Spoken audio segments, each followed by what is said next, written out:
was under a dubious and morally weak New South Wales Liberal leadership in Perrottet that the popular natural attraction of Mount Warning and its walking trails were closed on racial grounds. Once enjoyed by Australians and tourists alike, the Wollongong Conservative group petitioned the state government in 2020 to lock out non-Aboriginal people and all women, citing cultural and spiritual significance. Now, the implication being that people's race and gender offends the local gods, and on this, the Liberal Party, backed them up. What are your thoughts, John? Are you excited to see racial lockouts in Australia? Well, it started with Uluru. I've been to Uluru 4 times. I've climbed it 3 times. And I'm absolutely certain that the Aboriginal people used to have climbed Uluru a lot because it's a magnificent lookout. You can see where the kangaroos are. You can see maybe where there's a tribe coming along that they weren't too friendly with. And what's happened is people then invented this idea that it's got some sacred significance. So then that's happened in Uluru. Now it's spreading to other parts of Australia. Mount Warning is a very beautiful part of New South Wales, up there almost on the Queensland border. And it's been visited by, I think I saw it's been visited about 3 million times. So what's happened now is some local Aborigines have claimed, no, you're not allowed to climb that mountain because of its spiritual significance. There are other Aboriginal groups locally who say, well, it does have spiritual significance, and so therefore we want as many people to climb it as possible to appreciate the spiritual significance.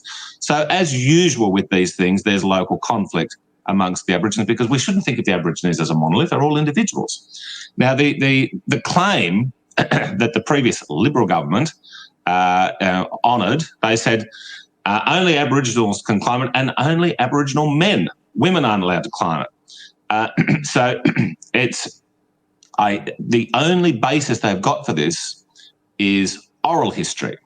Now, oral history does have some value in ascertaining these claims, but, there's been settlers have been living up there for 200 years. There's been lots of interaction with Aborigines in there. There's letters, there's newspapers from that part of the world. Nobody prior to the last 10 years ever knew that this mountain had any particular significance. So I think that these things I think that the local Aborigines are being used by left-wing activists, white left-wing activists, to sort of stir up racial division and to antagonise things. And I do want to say, I'm very interested in Aboriginal history and the prehistory and what happened here, for the tens of thousands of years before the white man came. And look, if there are archaeological sites, these things do need to be protected, and they should be, treated with a degree of reverence. But I do find it very hard to believe that an entire mountain is deemed to have spiritual significance to the point where people are welcome to believe that, but to exclude people based on their race and their gender is an affront to our liberal democratic values. Well, and I've got a petition going, an official parliamentary petition, Alexandra. If we get 10,000 people to sign it, then the Parliament has to debate this issue. So we've got about another 2 months to go. I think we're about a third of the way there. So if people can go online and look for that petition, you have to be in New South Wales to sign that petition. We don't record your email address, so you won't get any spam or anything, because it's an official parliamentary petition. So I hope some of your listeners can log on, sign it, the petition, and share the petition. Yes, well, I was actually going to ask you about that anyway. But look, everybody has an oral history, or cultures do.